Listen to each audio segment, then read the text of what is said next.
Hello, ladies, and ghouls, and good evening.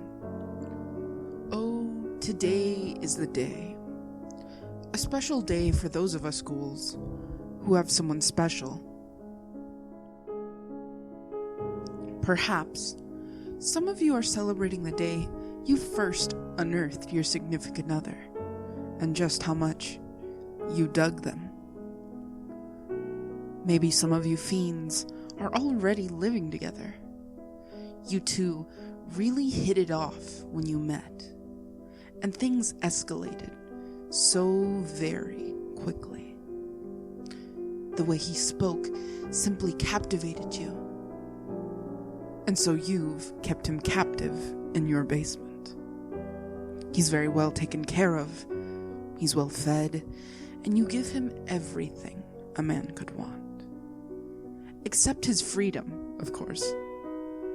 But why would he want to leave with someone as loving as you?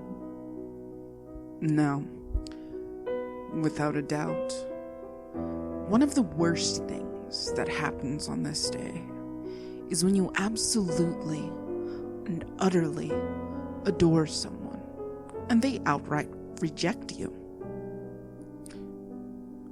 You buck up and, tell them how you really feel. You lay your heart bare for them. And they rip it right out of your chest.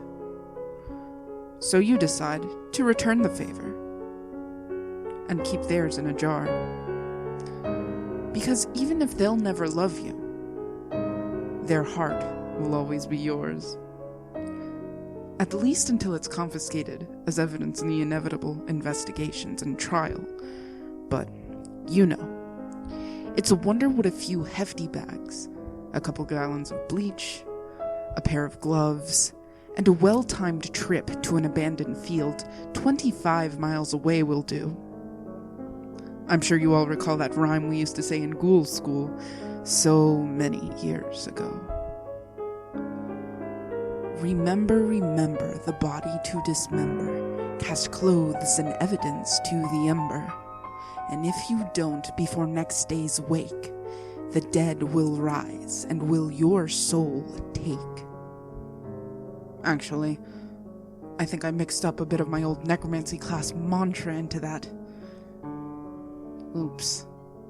It's funny how many verses end with the dead rising and taking your soul, or vice versa. But, all the same, it's still decent advice. I've gotten a little off track here. Today is the day to celebrate the unity of two. Perhaps it's surgically. I honestly don't recommend this. Especially if you go to that crazy Dr. Stein. Although I do love that crazy old coot, I wouldn't let him near me with that scalpel. Or maybe I would.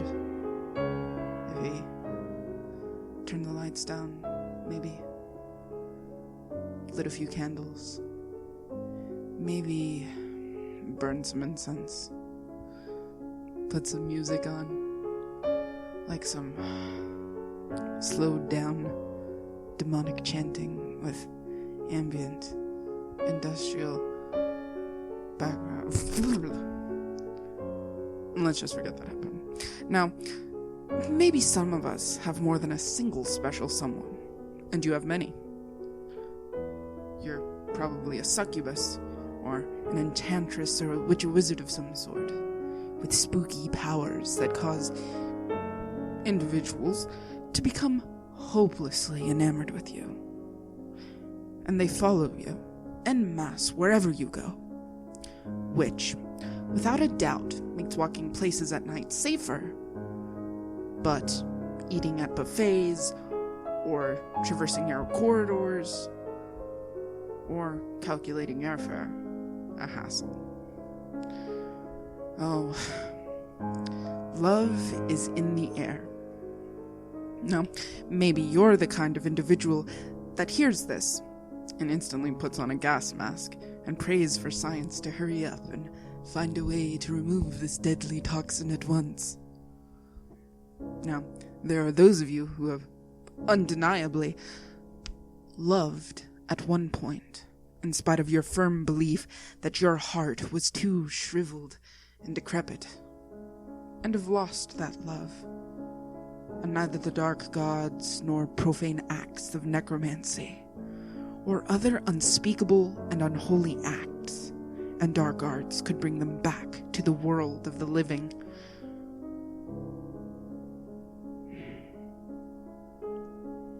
Now,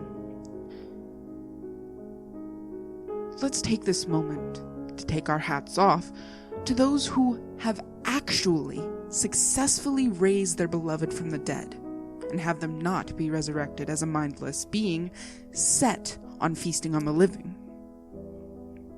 Unless that's what they were like in life, or what you were aiming for.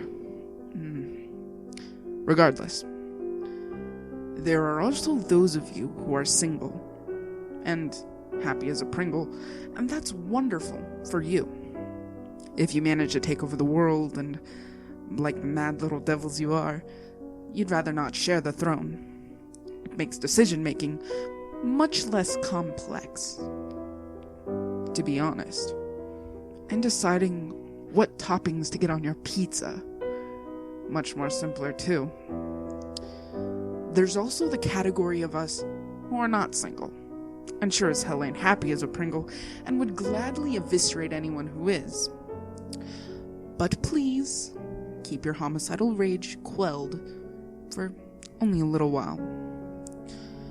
Now, my dear beloved ghoulies, enjoy yourselves this day, you filthy little creatures, you.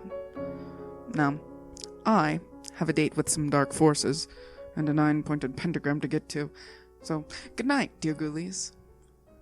Good night.